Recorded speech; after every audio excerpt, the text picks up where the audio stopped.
Hello there, this is Uncle Troy. Today we're playing a little Minecraft, and I was just showing off the mushroom farm I've been working on. But before we get to that, I was just noticing some squid that were just hanging out here on the snow. I know Notch has somehow changed the spawning rules concerning squid because I don't remember ever seeing anything like this before.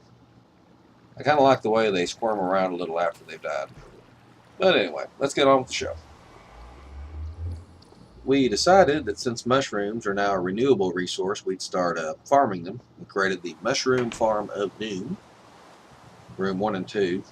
In this room, we've got our red mushrooms we're growing under the red torchlight. And over here, we have our brown mushrooms. Notice we have a lot more brown mushrooms, and that's because we have literally hundreds of brown mushrooms.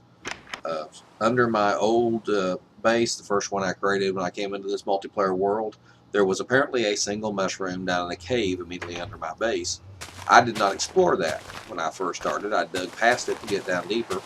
It was only later when we were exploring, trying to light up every single cave under my base, that we found tons and tons and tons of mushrooms.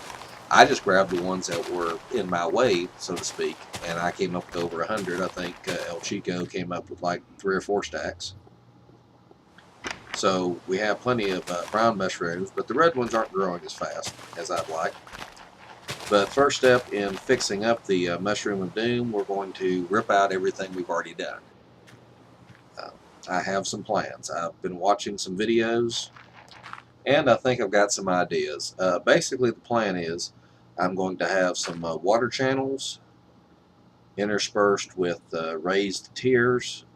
You plant the seed mushrooms on top of the tiers, and hopefully they grow into the water channels.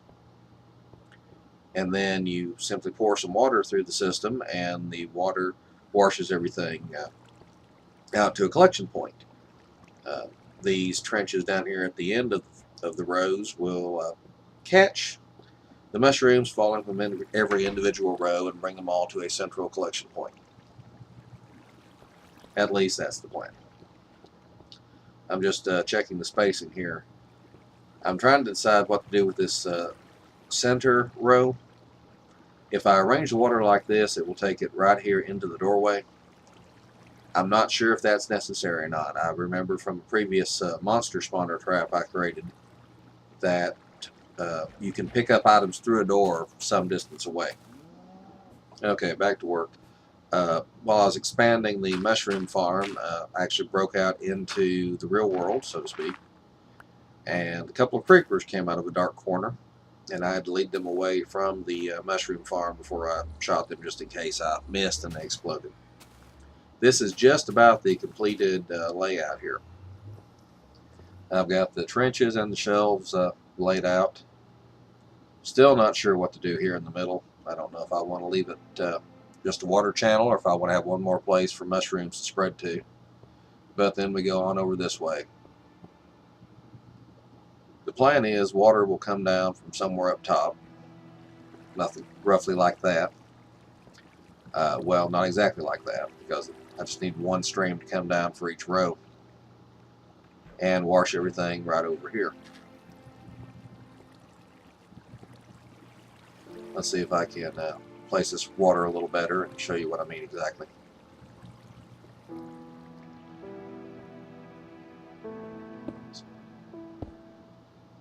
Okay, let's pour some water up here, and it's still coming down. Alright. Water is tricky in Minecraft. Let's see if I can jump up here and place it just up. There we go. That's what it's supposed to look like when it's finished. It will flow down there, and of course there will already be existing little out here. Existing water right here, which will take the mushrooms on over to the door. So now I just have to do that where it will water will flow on command, and that's going to require a redstone, and that's going to require pistons. While I was working on that, I went ahead and planted some mushrooms just to see how they would grow. Plus I need extra seed mushrooms. I'm going to try to adjust the brightness on this so it's not quite as dark. I know my previous video had some very dark parts. That's my fault. I skipped a step in the video creation process I'd been using. I've used several different video capture programs and several different video editing programs. And at one point I had a capture program which was creating files that the editing program would not open. So I had an intermediate step where I used another program to convert the file from one format to another before editing. And I discovered that my latest combination, the editor would actually open the files that a brown sheep would open the files that the capture program created. So I thought, well, I'll just stop that annoying conversion process in the middle. And unfortunately, the annoying conversion process in the middle apparently is what makes my videos bright enough that when they're shown on YouTube, which apparently darkens Minecraft videos for some reason, makes them actually viewable. So I apologize for that. I'll try not to skip that step in the future. Alrighty, I'm still trying to figure out exactly where to do my water upstairs here, but I believe these are the spaces that I want the water to flow down into. Okay, I ran upstairs and put water in the right places. Down here trying to see how it all flows. I believe this door is on the wrong side. This door is also arguing with me. At this point, I am somehow pleased with myself that I've outsmarted a door, which tells you how late it was when I was working on this.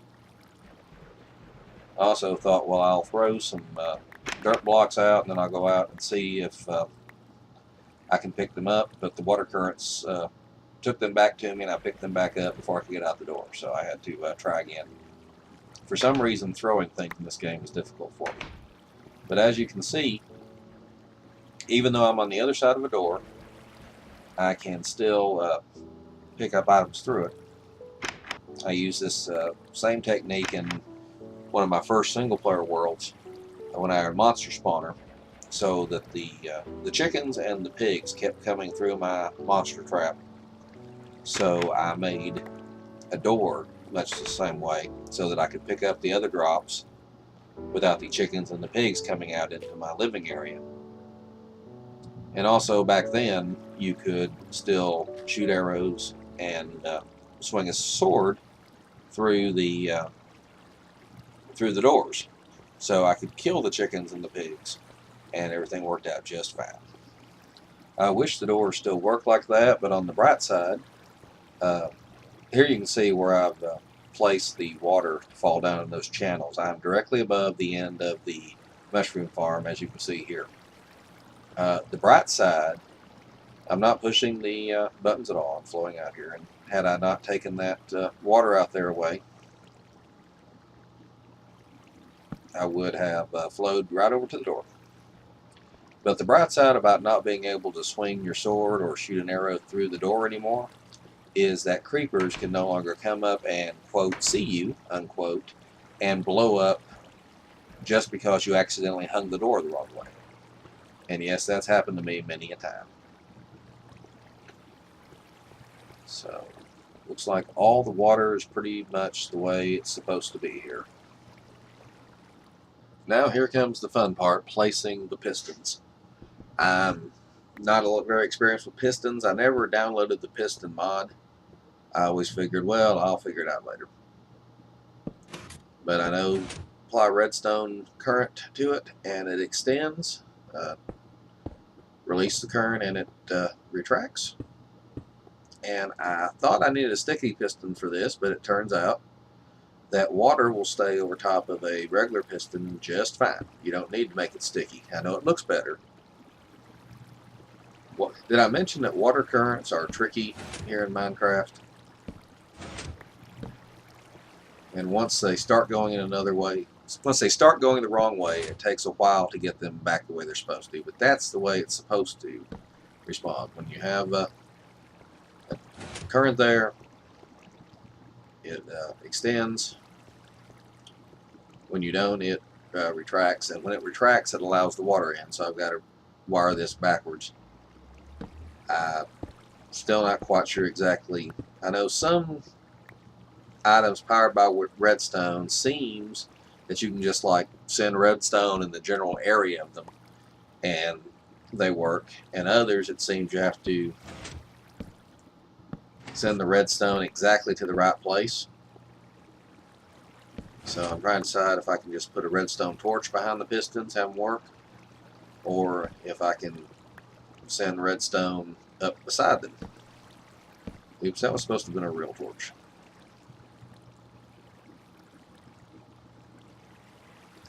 Again, I hope this isn't too dark. I know there's not much more. Oops, a little lag here.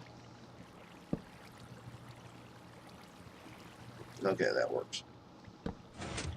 Pretty annoying to have a video where people are saying, yeah, this is this wonderful thing I've been working on. It's amazing. It's great. It's great. You know, and you can't see anything.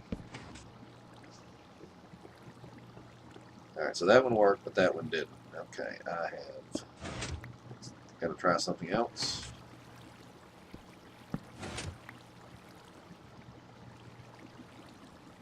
That doesn't work. Okay.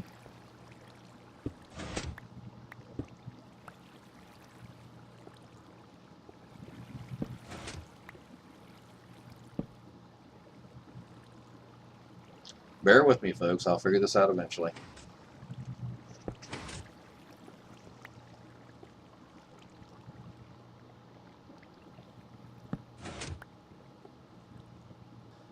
There's a fade there because this went on for quite some time. All right. That torch is powered by a switch underneath, and you simply send the redstone signal across the back of and top of a stone adjacent to the piston, and that's what it takes to power it, as shown by this extra switch I put here. As you can see, the pistons open up and allow the water to go down into the various holes. We're going to switch back on, power the redstone, and it quits. So I think this has pretty much got the thing figured out. Come on, there we go. Don't want to drown. As you can see, the power comes out through the wall there, up a ugly chain up to the ceiling.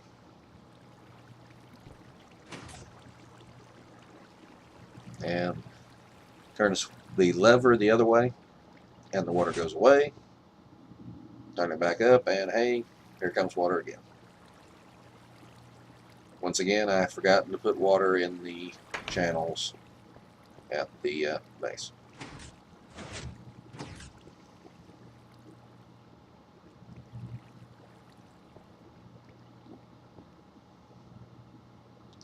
That under there is exactly under that redstone torch I saw you that was sitting on the floor up above. And I'm no expert on redstone wiring, but I think that about has it. Pull lever and stand at door to harvest mushrooms. I provided instructions. Although, now that I think of it, I'd really like to have the switch being up as being the off position, and the switch being down as being the on position, because that's more how a knife switch works. Okay, by the way, as I said before, I've been planting mushrooms, gathering the few that are sprouting in the trenches and planting them back up on the shelves. I'm trying to fill the shelves as quickly as possible so I can turn this into a functioning mushroom farm. Also added some little shelves here on the end just to give it a little extra boost. Oh yeah, I still need to put water in these little end trenches here. How far water flows in both directions is what determines the size of the farm here. And as you can see, I changed the polarity of the lever there so that it opens up when it's in the down position. I did that by adding just one more redstone torch to extend the signal. And that seems to be working pretty well. Okay, I'm going to have to come out here later and clean this up. It just doesn't look very natural out here. So I'm either going to have to fill in some down here to make it look like a natural cliff, or I'm going to have to just box it off and cover it in cobblestone so it looks like it's part of a building, one or the other.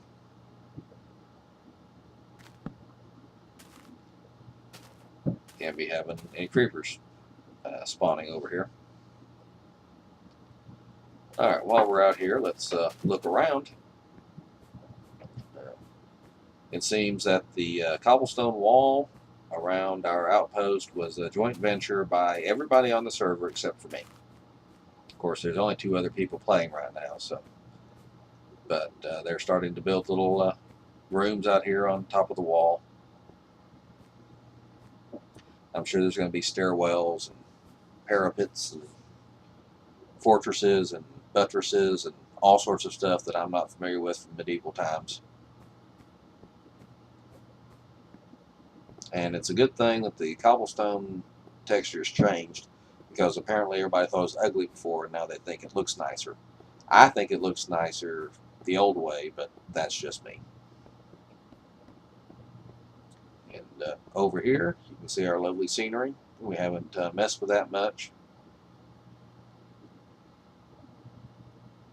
And inside, we have our birch tree forest, about 5 by 5. Ouch. Because I like the birch trees. They're just easier to harvest. And again, you can see here in the corner, we have rooms built into the wall. Hello, Mr. Chicken. And up here as well. And I don't see the need for a wall, but the other guys on the server wanted to do some kind of... Don't try to talk over me, Mr. Chicken. Wanted some kind of major project, and that's what they decided on. Okay, let's see how many mushrooms have spawned while we were out gallivanting around and checking out the wall. As you can see, I have no mushrooms, or 4 mushrooms, and also no place to put any mushrooms I pick up. Alright, so there's at least 1 red one that's grown that I don't have space for. I'm going to have to make space for and get back to you on that.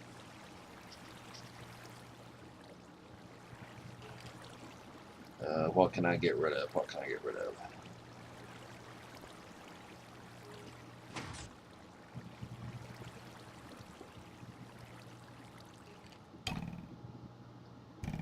Oops. Hey. Well, you know you've got dark enough for skeletons when you start getting mobs spawning. Notice that time that I took the time to have my bow ready just in case. And hello. I don't think bones are supposed to do that. It's very odd. Very odd indeed. Okay, that seems to have that taken care of. I'd like to take a minute to say thank you to Cscope 3031, who writes, thank you. I searched so many times on how to build a spider trap, and they would always not explain how to actually build. Thank you. Subscribed. He posted this in response to episode, I believe it was 18, of my super complicated spider trap, although he might have been referring to episode 14, the super simple spider trap. But either way, thank you for your comment. Thank you for your subscription. Cscope 3031 is subscriber number 6 to this channel. Here's a view of that area I was in last video. It was so dark. As you can see, my server mates decided they would help me clear out this lava. I'm told that was very humorous, and I wish that I had been recording, because from the sound of it, it was pretty darn interesting. But eventually they gave up trying to do my little method of dig a hole, stick a block in it, dig a hole, stick a block in it, and instead just had to turn everything into obsidian to keep from burning to death. So I haven't had the heart yet to explain to them that I'm not going to be using this area as a slime spawning area, as I'm going to be using an area by the old base where I know slime spawn. So, well, like I said, I'm sure it was amusing. Ouch. But I see how I had one little thing of water and they've got a huge thing of water there. Okay, that's all I can think of to talk about today. Like I said, that's how I've done my mushroom farm, semi-automatic for lack of a better word. And I think it turned out pretty well. I hope I showed enough of it that you can duplicate it if you want. There are many videos explaining much larger and better farms, but I think that will be enough for us. Anyway, as always, this is Uncle Troy. As always, thank you for watching. Please continue to rate, comment, and subscribe. That means very much to me. And I will see you later. This is Uncle Troy signing out.